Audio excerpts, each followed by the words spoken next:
Some inventions have changed the world. These broke it. From glowing animals to machines that melt the sky, these are 15 real creations that scientists wish they could take back. Starting with number 15, the glow-in-the-dark rabbit. In a dimly lit lab in Istanbul in 2013, something hopped into existence that stunned the world. A rabbit that glowed neon green under ultraviolet light. No, it wasn't radioactive. It was the result of a real genetic experiment using jellyfish DNA. A team of Turkish scientists at Istanbul University, in collaboration with researchers from the University of Hawaii, had successfully inserted the gene for green fluorescent protein, or GFP, originally found in jellyfish, into a rabbit embryo.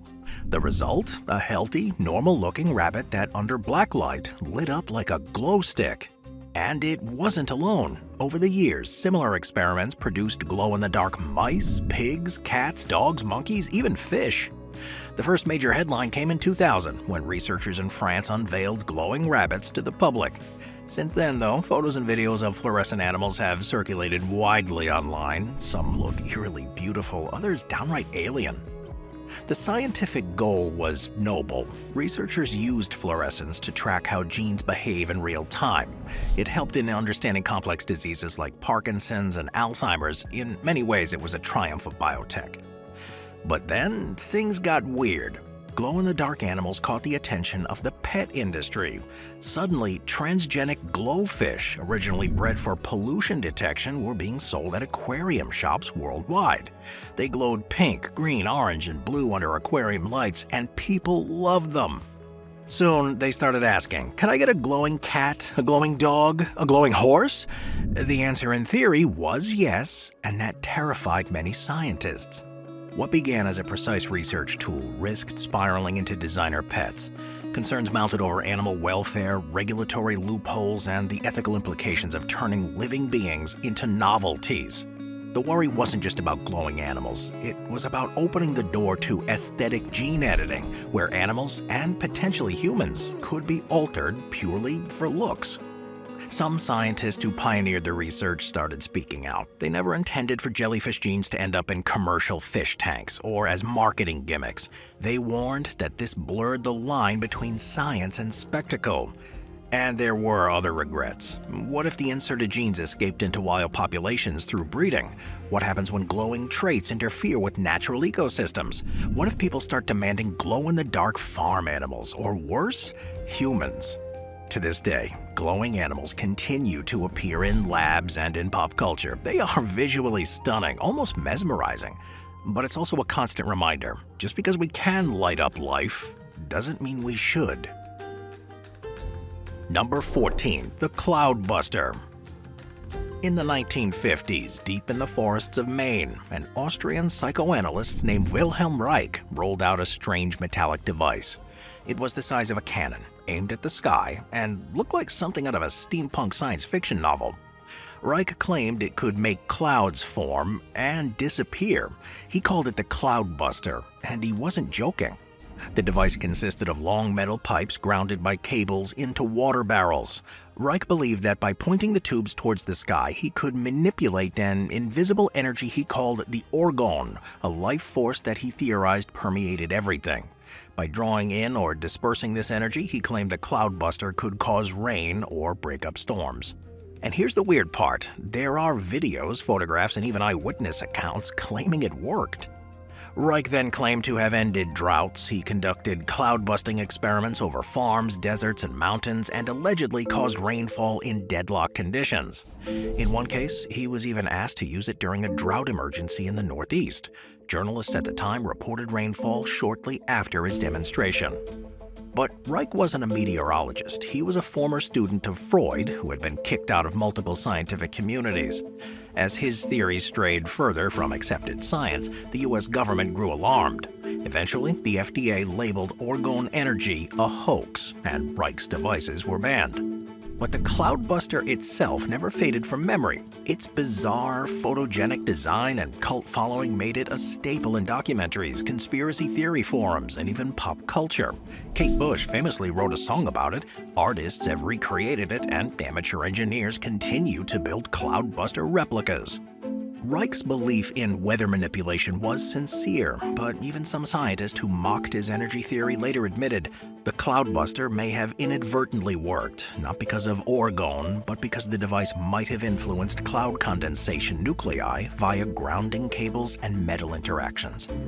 Maybe it changed static charges. Maybe it just seemed like it worked. The regret that something potentially useful was overshadowed by pseudoscience, ego, and mysticism, and that it created a media storm that damaged public trust in weather research for years. Today, though, photos of Reich's Cloudbuster still circulate online. Strange, beautiful, and kind of out of place. A machine that looked like it belonged to a fantasy novel, but built to control the sky. Number 13. The Robo-Rat. In 2002, a team of researchers at SUNY Downstate Medical Center unveiled something that felt like it had escaped from a science fiction script. A living rat that could be steered using a joystick. Not trained, not lured, remotely controlled like a biological drone. The project involves surgically implanting a tiny microelectrode array directly into the rat's brain, targeting two regions, one responsible for interpreting directional movement, that's the somatosensory cortex, and another associated with the brain's reward center. By sending signals wirelessly to these electrodes, scientists could stimulate the rat to turn left or right and reward it with a pleasurable signal every time it obeyed. The result? A living, breathing mammal that responded to electronic commands like a remote control car. It could be steered through mazes, over obstacles, even across open terrain. The stated purpose was noble. Researchers had hoped to develop methods for search and rescue in disaster zones. Imagine sending rats equipped with cameras and microphones into collapsed buildings to locate survivors. The size and agility of rats made them ideal candidates. In theory, it could save lives. But the public reaction was very different. Images of rats being steered like toys sparked international concern and outrage. People questioned whether it was ethical to hijack a creature's will, even temporarily. Critics pointed out that these weren't conditioned responses. This was neural override. The rat wasn't choosing to turn. It was being forced to feel as if it wanted to turn.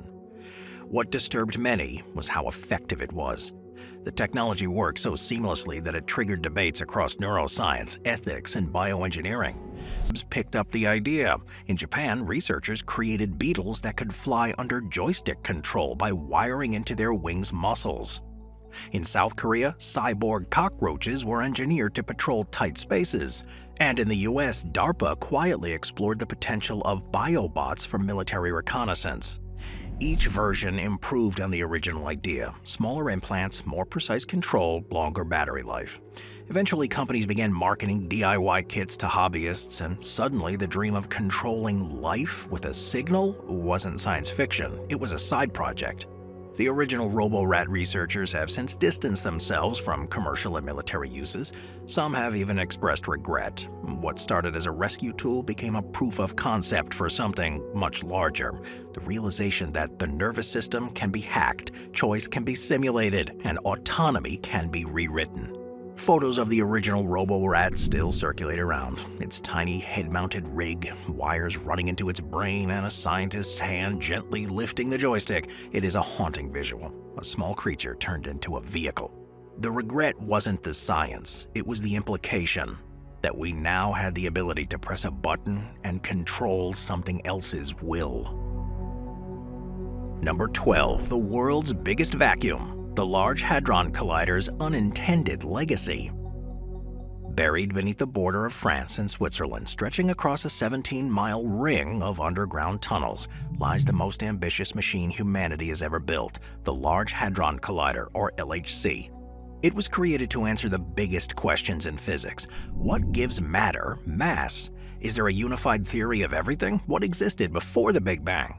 But as construction neared completion in 2008, the public didn't ask what it would discover. They asked one simple question: are you going to destroy the world?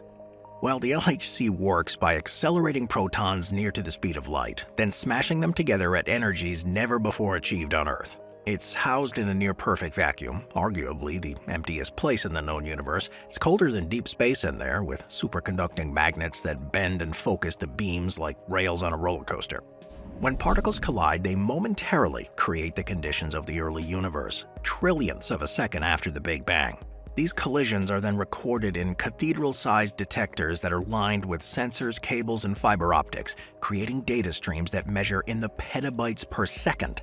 On paper, it is one of humanity's greatest scientific achievements, and in 2012, it discovered the Higgs boson, the so-called God particle, a Nobel-worthy feat. But not everyone celebrated. Years earlier, theoretical physicists, some within CERN itself, raised concerns that these ultra-energetic collisions might create tiny black holes, quantum vacuum bubbles, or strangelets, hypothetical particles that could destabilize matter itself. Even if these were extremely unlikely, the consequences were apocalyptic. The idea was that if a stable strangelet was created, it could convert ordinary matter into more strangelets, eventually devouring the planet from the inside out, like gray goo but for atoms. A few critics filed lawsuits to halt the LHC's launch, claiming the risk was unquantified. The world media seized on the fear. Headlines read, "Will the LHC create a black hole that eats the Earth?" It was sensationalism, yes, but it was rooted in real theoretical physics. CERN scientists reassured the public. They publicized safety reviews. They pointed out that cosmic ray particles from space collide with the Earth's atmosphere at even higher energies all the time. No doomsday, no vacuum collapse. Still, though, the unease lingered, because for the first time in history, humanity had built a machine capable of unlocking and potentially destabilizing the fabric of reality itself. What do scientists regret about the LHC? Not the discovery, not the machine, but the communication, the way it was introduced to the world, with cryptic names, incomplete public outreach, and speculative physics headlines. It fueled one of the biggest public science panics in decades. And maybe something a bit deeper, a regret that in chasing the smallest building blocks of the universe, we stumbled upon questions that might not have safe answers. Could we create micro black holes? Could we tear space-time? Could one quantum anomaly ripple outwards and change the rules? No one truly knows. The LHC, though, continues to operate. Upgrades are in development, but the image remains. Those glowing blue tunnels spinning faster than thought, hiding a collision more energetic than anything this planet has ever witnessed. And at the center of it all, a vacuum so perfect, so absolute, it might as well be a piece of the universe before time began. Number 11. Hyper-realistic human robot. In 2005, Japanese roboticist Hiroshi Ishiguro unveiled something that made audiences gasp, not with awe, but with discomfort. Standing next to him on stage was a second version of himself, identical, blinking, breathing, smiling faintly, except it wasn't human. It was an android, a machine, a perfect copy of a man down to the wrinkles, posture, and eye movements. Ishiguro named it Geminoid High 1, and it marked a turning point in robotics. Scientists had officially crossed into what psychologists called the Uncanny Valley. For decades, robots had been intentionally mechanical, metal arms, blinking lights, mechanical joints, but new advancements in silicone skin, micromotor expressions, and facial mapping allowed developers to create hyper-realistic humanoid robots. The line between person and machine began to blur. At first, the excitement was palpable. These androids could be used as replicants, museum guides, even TV hosts. They could mimic facial expressions, follow eye contact, and maintain soft, realistic skin temperatures. In photos and videos, it was often impossible to tell if the subject was alive or artificial. But then, people started reacting negatively, very negatively. There's something deeply disturbing about a face that's almost, but not quite human. Studies have showed that robots which looked 95% real caused more discomfort than those that looked 50% real.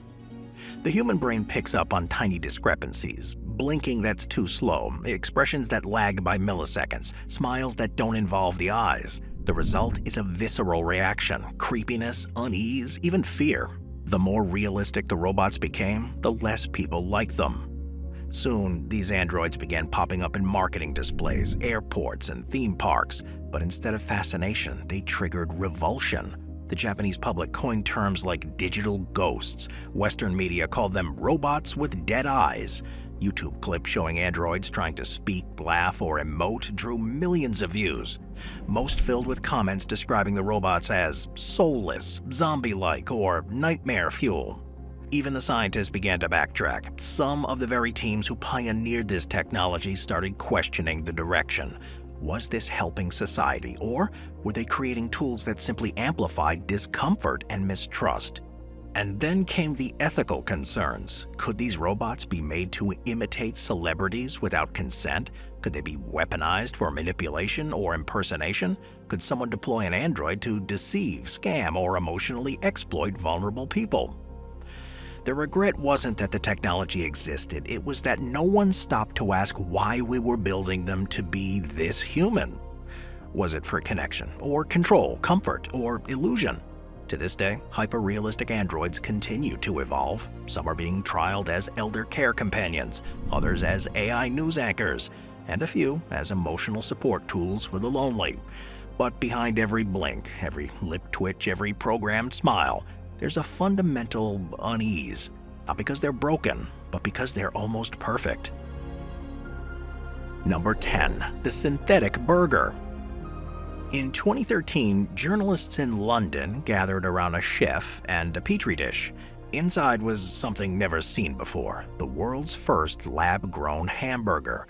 No cow, no slaughterhouse, just muscle cells grown in a bioreactor, stitched together into a patty and fried in a pan. It cost $330,000 to produce. The project was led by Dr. Mark Post, a Dutch researcher determined to revolutionize food.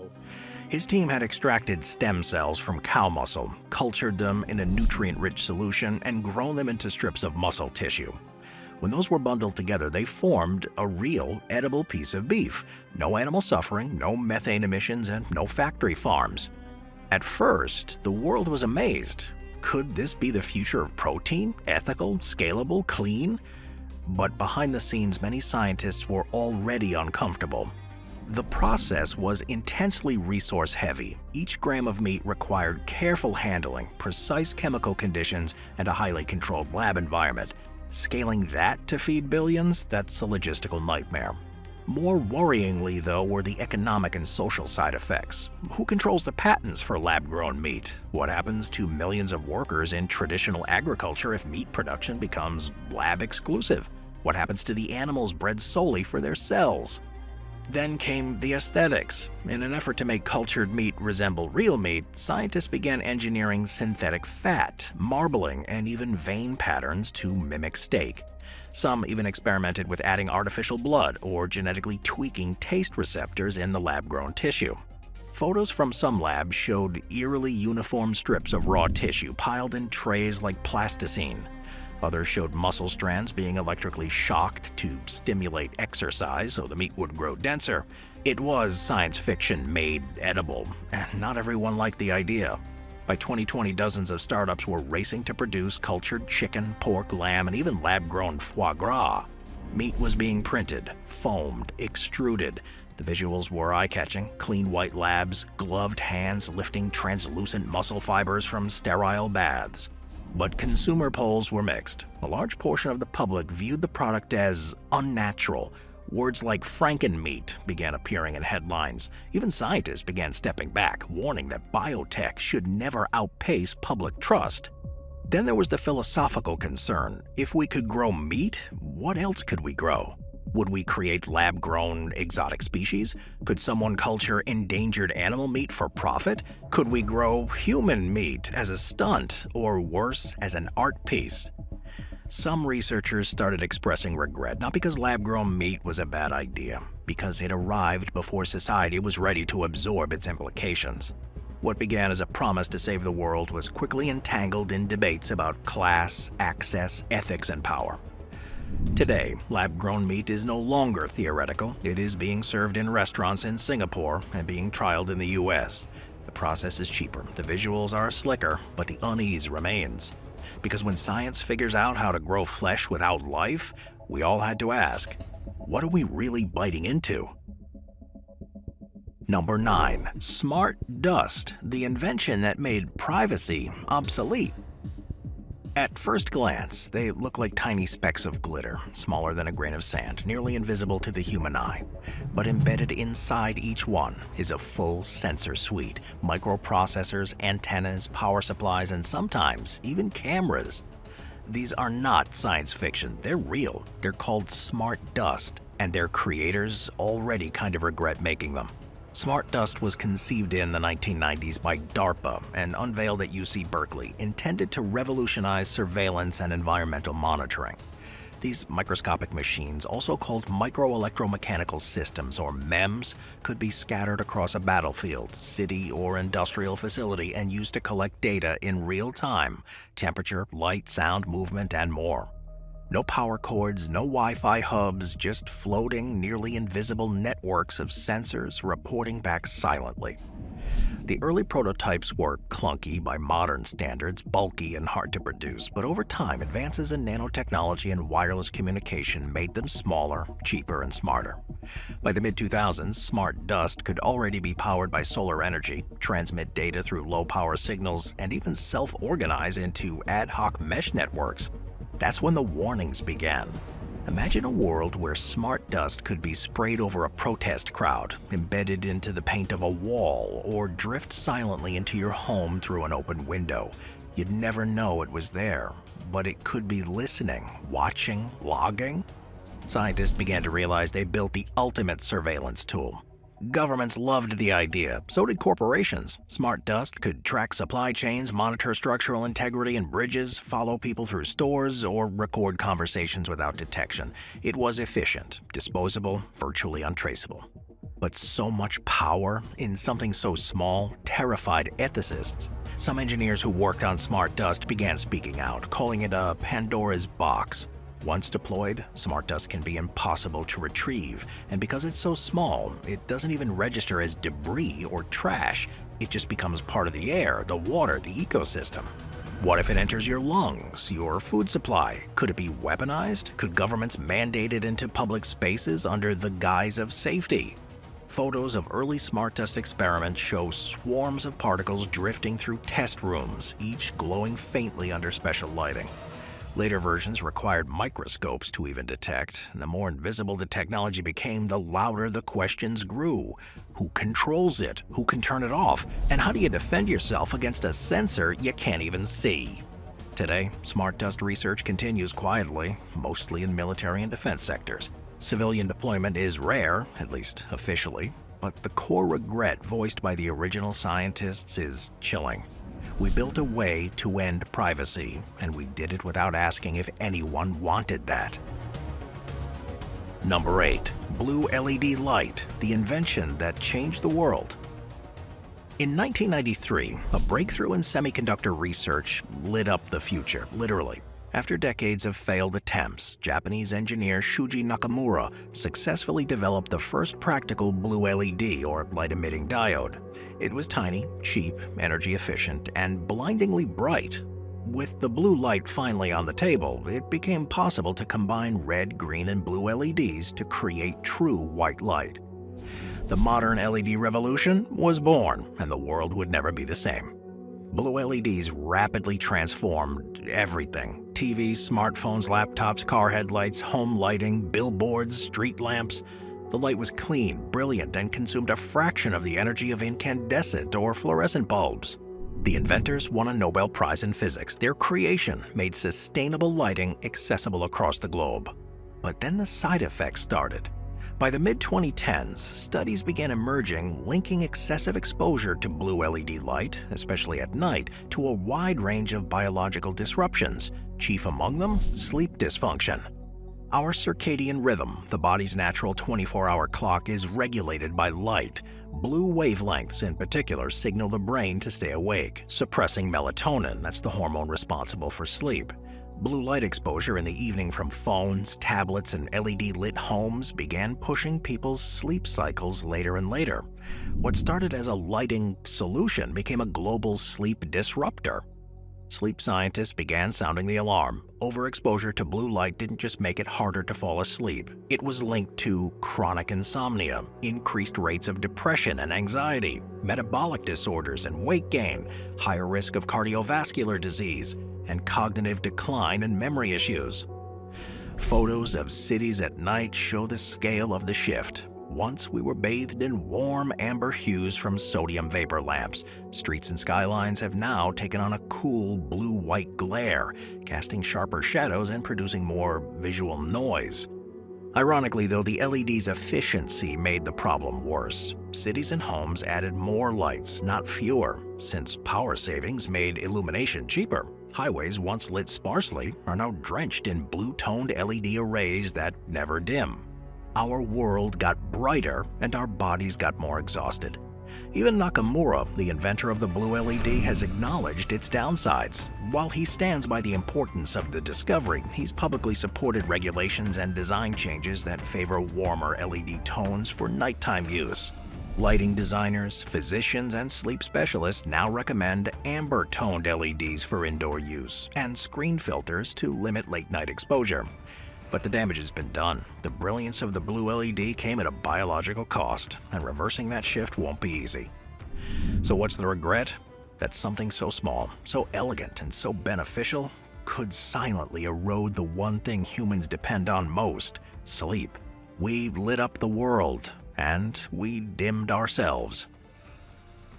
Moving on to number 7, the indoor rainforest, the Biosphere 2 that nearly self-destructed.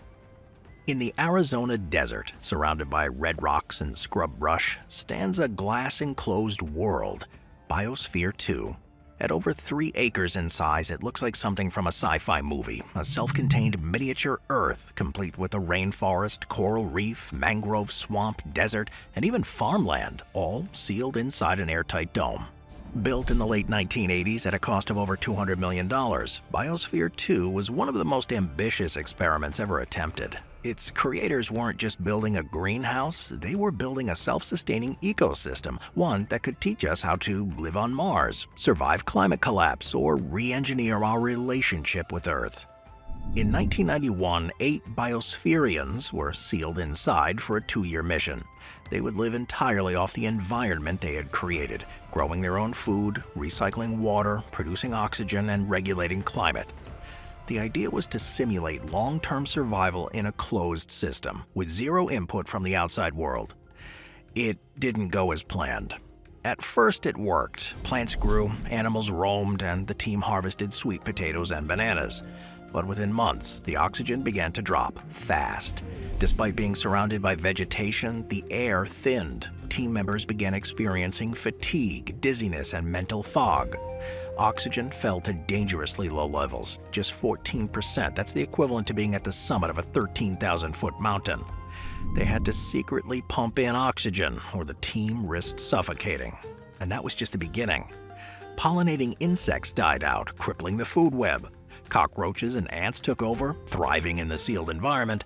Soil bacteria exploded in population, consuming oxygen at a shocking rate.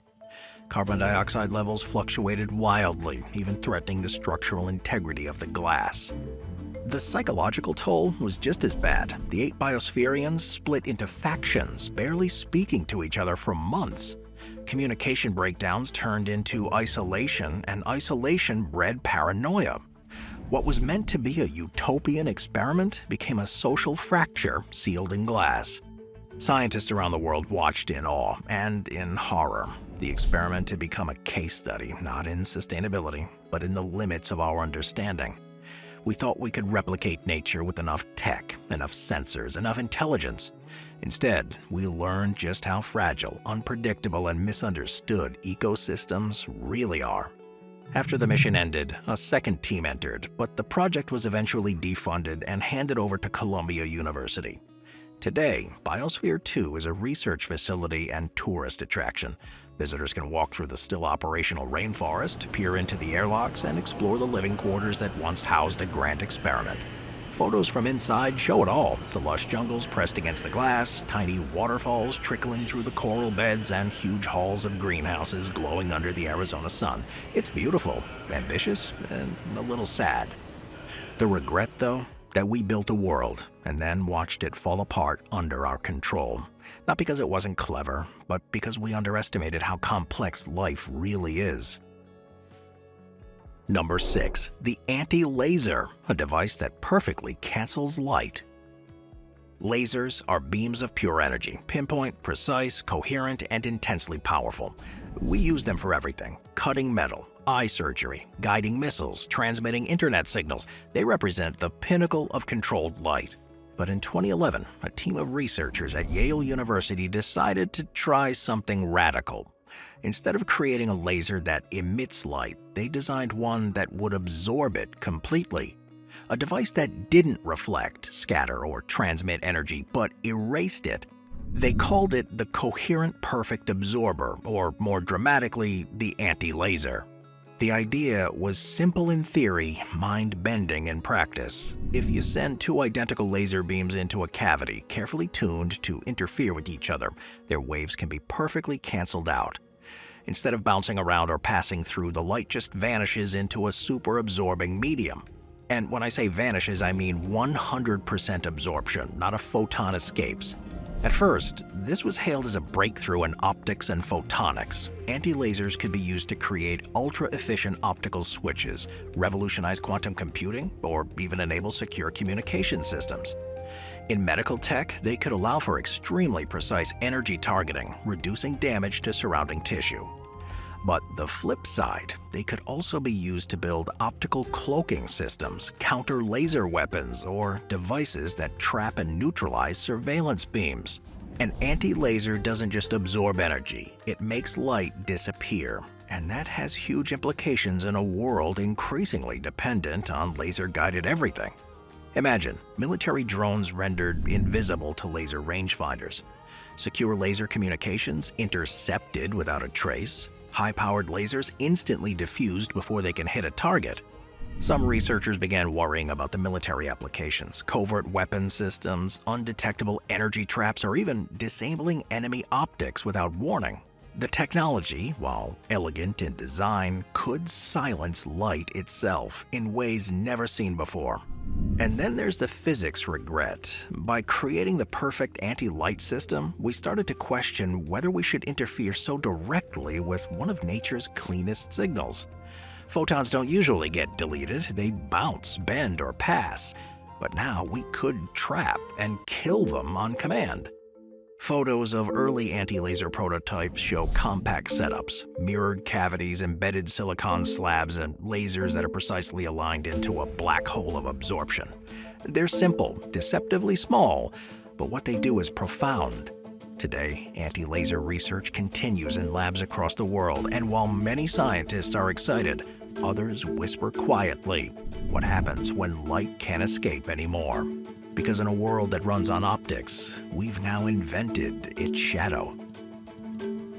Number 5. The mechanical hummingbird. In 2011, the world got its first glimpse of something that seemed impossible: a robotic hummingbird. It hovered, banked, darted left and right, and even landed on a human head, just like a real bird. Except it wasn't alive. It was a flying surveillance drone, disguised perfectly as one of the world's most agile creatures.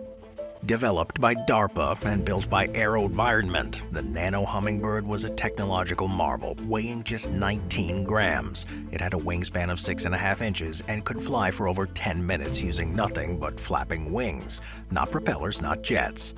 It was the first successfully man-made object to achieve true hovering flight through flapping wing propulsion. The visuals were awesome. Under slow-motion video, it looked indistinguishable from a real hummingbird. Even up close, the attention to detail, the body shape, wing movement, and the hovering stillness was uncanny. In demonstrations, the drone flew through open doorways, circled targets, and landed on perches without detection. At first, scientists were proud. It was the culmination of decades of bio-inspired engineering. Universities had long studied how insects and birds achieve flight, but no one had made it work at this scale. The hummingbird drone was proof that we could replicate natural flight mechanics in a functioning robot. But then came the reality of how it would be used. The drone wasn't made for nature documentaries or museum exhibits. It was a military reconnaissance platform designed to slip through windows, spy on people indoors, and go completely unnoticed. This wasn't just about mimicking biology, it was about weaponizing it. Ethicists raised alarm bells immediately. The drone was virtually undetectable. Even in a well-lit room, it could blend in, hover quietly, and transmit video. It could be used to spy on civilians, activists, diplomats, anyone. It opened the door for biomimetic surveillance tech, including robotic insects and animals used for infiltration. Soon after, universities working on similar tech, like robotic dragonflies and beetles, began facing tough questions. Should we be building machines designed to be invisible? What happens when governments start deploying robotic animals in urban environments?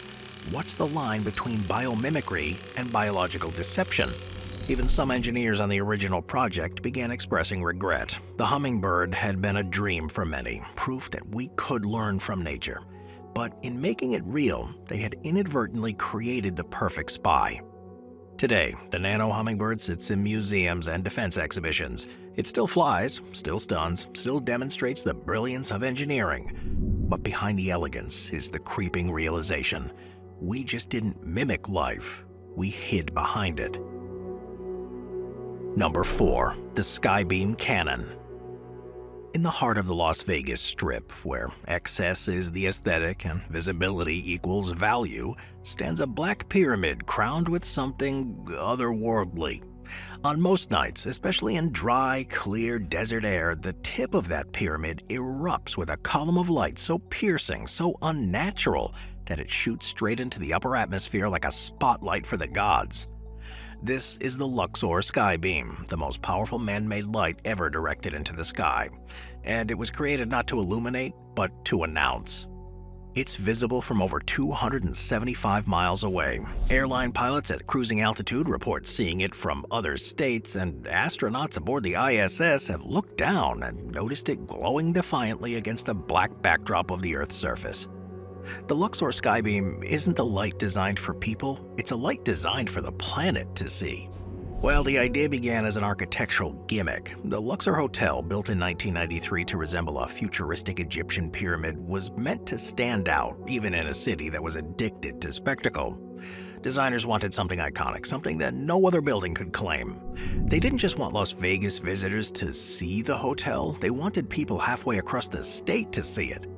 So they commissioned an engineering firm to create a light that would surpass anything in the entertainment world. The result was a series of 39 xenon arc lamps, each 7,000 watts, arrayed in a tightly focused cluster at the apex of the pyramid. The light was focused so that narrowly it only spread to about 15 feet wide at its base, and it remained remarkably tight even miles up into the atmosphere. To keep the equipment from overheating, the hotel had to install an elaborate cooling system that involved air chillers, liquid circulators, and fans all operating continuously. At full power, the beam consumed enough energy to power hundreds of homes.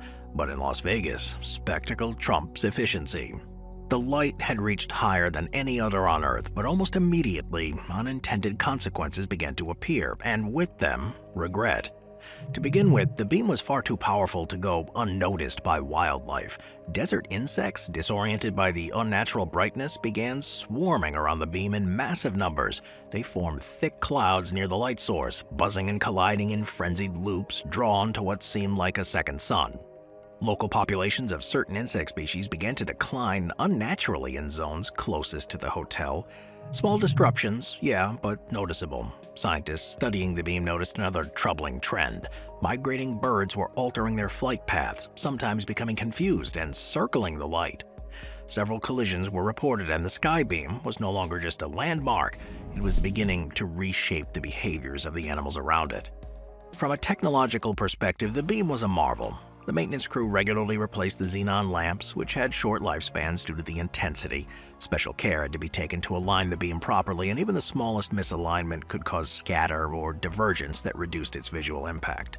In the mid-2000s, the Luxor quietly dimmed the beam. They reduced its hours, lowered the intensity, and began limiting its use during migratory seasons. The hotel never publicly announced these changes, they just did it, perhaps acknowledging the growing body of complaints and scientific data that made the beam harder to justify.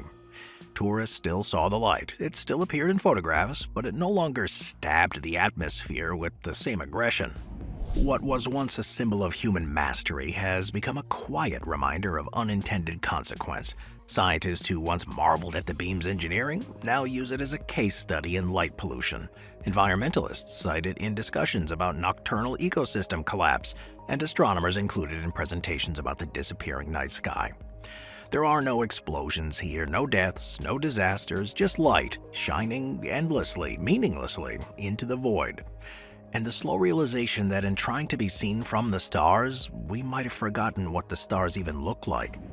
The regret isn't that we made something so bright, it's that we used that brightness not to illuminate, but to overwhelm. We lit up the sky, and in doing so, we might have lost it.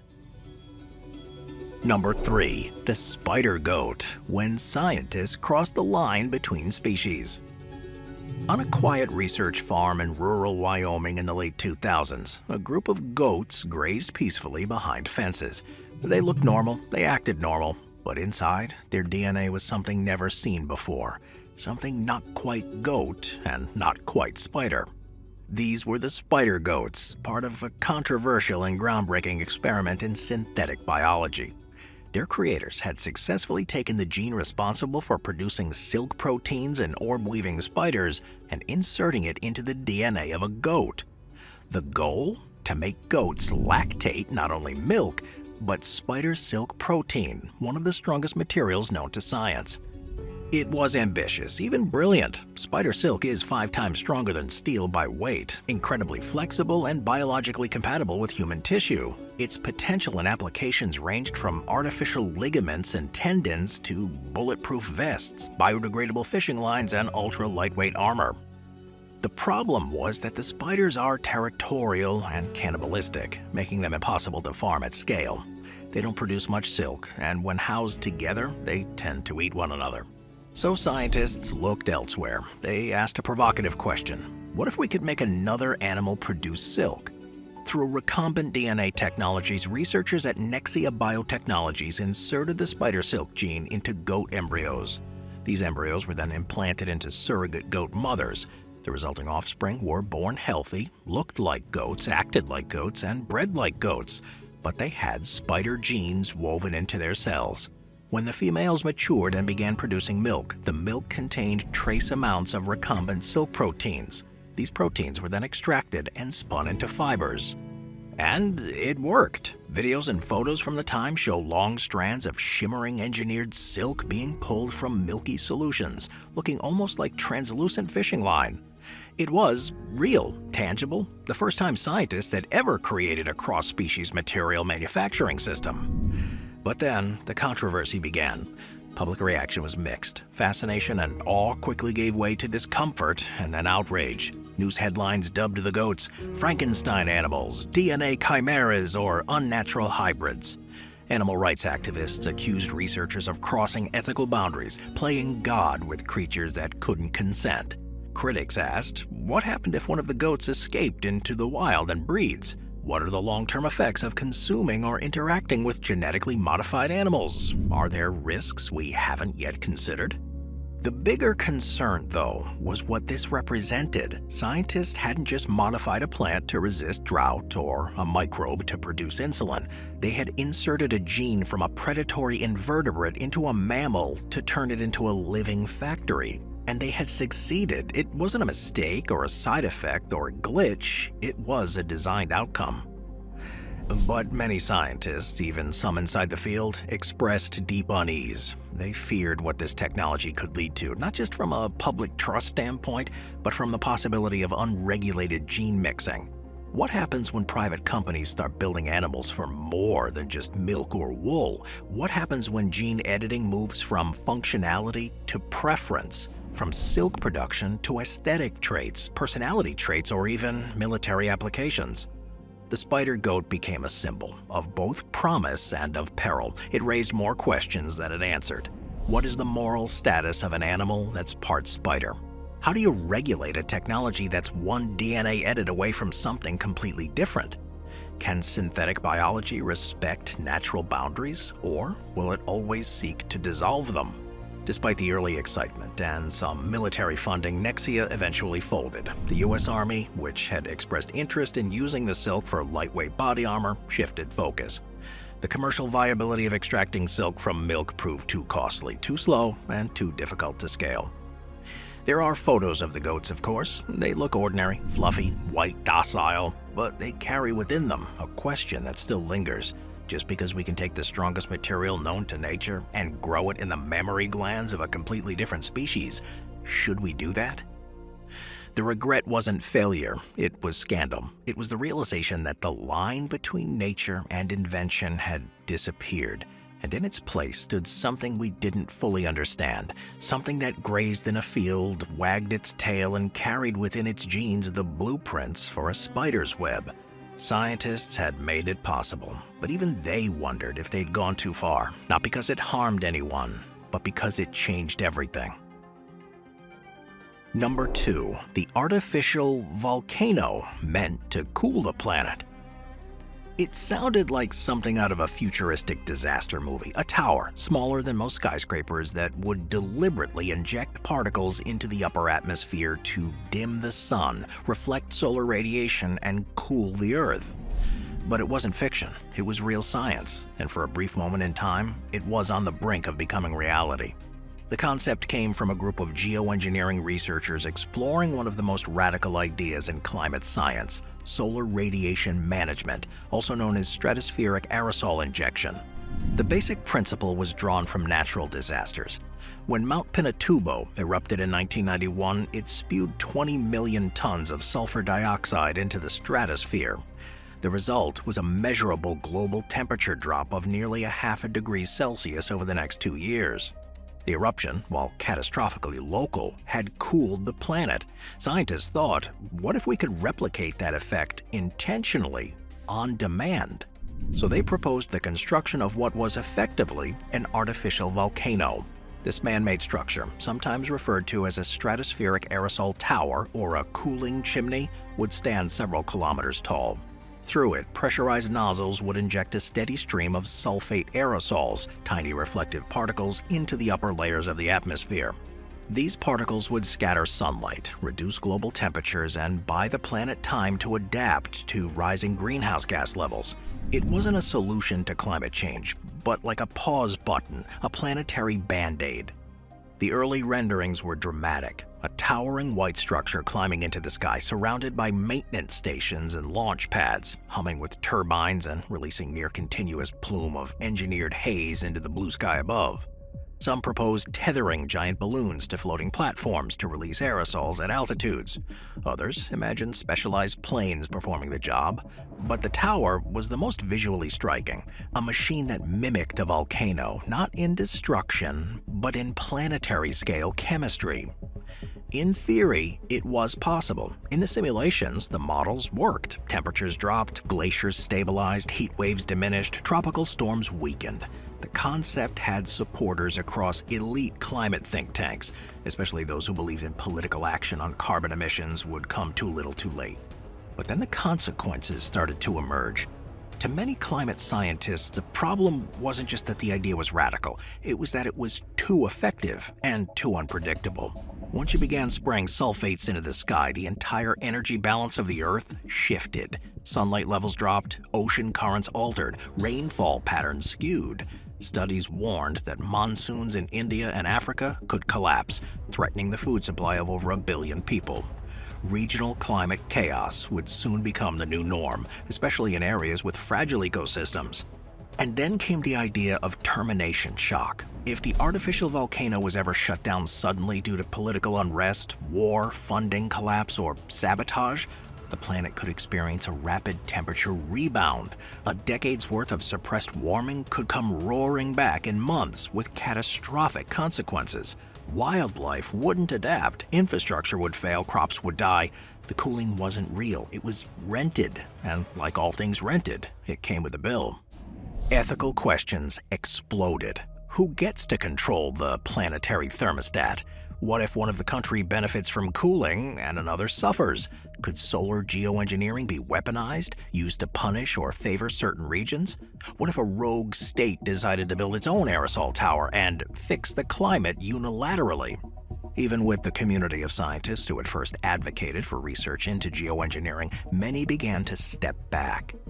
Some gave interviews stating they regretted ever promoting the idea. What started as an academic curiosity had morphed into a potential reality. The technology to build such a tower wasn't futuristic. It already existed, and all it would take was political will and funding. All this wasn't just speculation. In 2021, Harvard's ScopeX project planned to conduct a small-scale test of stratospheric aerosol dispersal in Sweden. The test didn't even involve actual chemicals, just a balloon flight to measure atmospheric conditions. But public backlash was immediate and fierce. Environmentalists, indigenous groups, and European policymakers condemned the trial. The project was canceled. The artificial volcano, it seemed, had become politically untouchable. Behind the scenes, though, scientists continued to debate. Was it better to have the tech and not use it, or not have it at all? Could it be used as a last resort if climate tipping points were reached? Could it be paired with carbon removal, or was it a dangerous distraction from real emission cuts? The truth was, no one knew, and that uncertainty, the inability to predict, model, or ethically justify global experiments, became the most powerful argument against the tower. The regret shared by many of its early proponents isn't that they asked the question, it's that they didn't fully anticipate how badly the world might want the answer. In creating a vision of an artificial volcano, they gave humanity the illusion of control over planetary systems that are anything but predictable. And the scientists who designed it, many of them now gray-haired and retired, continue to watch the skies and ask themselves a quiet question. What happens if the heat keeps rising and someone, somewhere, decides to build it anyway? Because you once proposed an invention that can cool the planet, it doesn't belong to you anymore.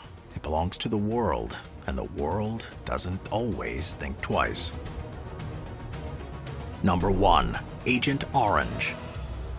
In the early 1940s, long before the Vietnam War, two American scientists at the University of Chicago, Arthur Galston and his colleagues, began experimenting with synthetic compounds designed to accelerate plant growth. Galston was working on a chemical defoliant, substances that could help soybeans grow faster in short-season climates. One compound in particular, derived from phenoxyacetic acid, was especially effective at stimulating rapid growth in low doses. And in high doses, it caused plants to wither and die. It could kill entire crop fields with surgical precision. At the time, it seemed like a breakthrough. Galston thought it might be used for efficient agricultural control, kill the weeds selectively, improve crop yields, eliminate invasive growth. He had no intention of turning his discovery into a weapon. But his research didn't stay in the lab. Over the following decade, it was picked up by U.S. military, which saw far more strategic applications. Controlling vegetation, not to grow food, but to expose the enemies. The idea was deceptively simple. If you could eliminate tree cover in combat zones, you could expose supply routes, hideouts, and ambush points. You could deny your enemy the one natural advantage that made jungle warfare so difficult.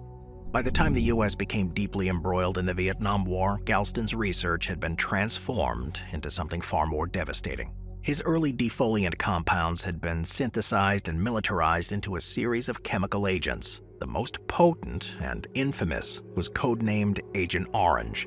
Agent Orange was a mixture of two herbicides, 2,4-D and 2,4,5-T.